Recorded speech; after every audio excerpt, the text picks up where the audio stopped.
Hello, everybody. This week, we begin the book of Vayikra, the book of Leviticus. The book of Vayikra primarily talks about the karbanos, the different sacrifices, as it's normally translated, that the Jewish people were able to bring when we had a mishkan, a tabernacle, or a Beis HaMikdash, a temple. And the whole concept of karbanos is very troubling. Why is it that Hashem wants us to burn animals? How is this a way of serving Hashem? I think if we take a step back and we analyze the different types of karbanos, the different types of animals that were sacrificed, we'll be able to get a more clear understanding of exactly what the purpose of karbanos were and how we could replace that today. The pasuk in the beginning of the parsha tells us that the karbanos were bought min habakar umin hatzon, from the cattle and from the sheep. When you think about cattle, when you think about an ox, you think about a big, strong animal. But unlike wilder animals, an ox is domesticated. An ox is completely dedicated to its master. An ox is something which is perfect for things like plowing or things like threshing, where it requires a lot of strength, but a lot of obedience as well. When it comes to our divine service, we have to approach it in a similar way. We have to be strong. We have to show all our talents and our strengths, but we have to completely be subservient to Hashem as well. We have to show that we're completely dedicated to Hashem. Sheep represent the concept of trusting in divine guidance. Like the sheep follow the way of the shepherd. They follow the shepherd wherever the shepherd takes them. And when a person brings a karban, when a person brings a sacrifice from a sheep, they're making the statement that they're a proud member of Hashem's flock, that they accept Hashem's divine guidance whenever he's kind enough to offer to it. But then there's a third type of sacrifice, and that sacrifice is not actually even an animal at all. That sacrifice is a bird. And while the sacrifices which come from animals represents Hashem's dominance over us, the bird is something which is undomesticated. A bird is something which is unsettled. A bird is hunted by the hunter who tries to ensnare it into its trap. The life of a bird could be troubled. The life of a bird could represent someone who is on the brink of desperation.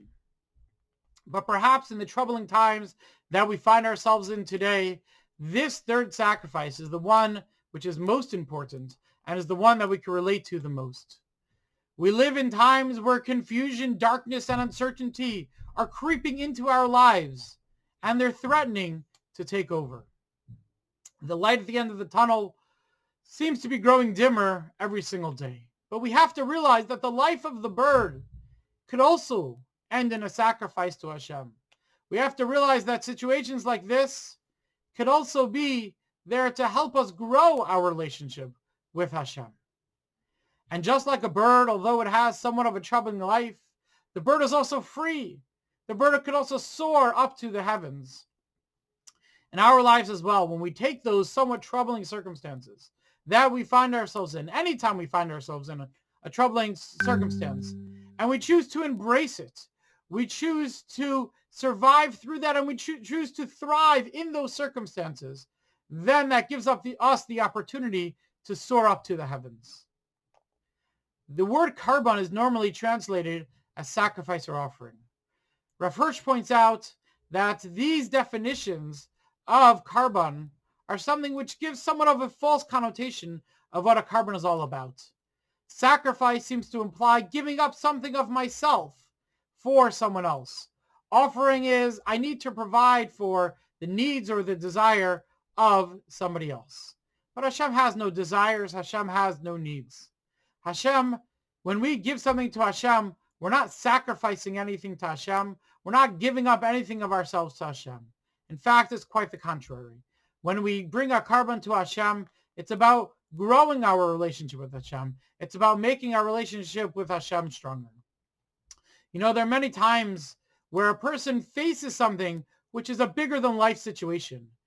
It could be a very tough, life-changing decision that the person has to make, or a serious challenges. But those opportunities are also opportunities for us to change our lives, for us to grow from those opportunities, for us to change our lives for the better. Those are the big moments in our life where we can put our life on a totally different track. My friends, this is our moment. This is an incredible opportunity for us. We could take this opportunity. We could embrace it. We can survive and we can thrive through this situation.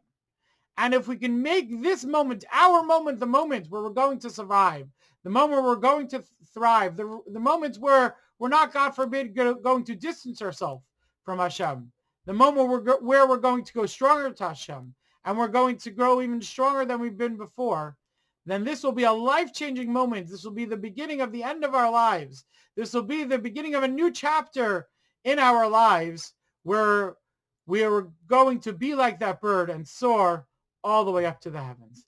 Have a great Shabbos.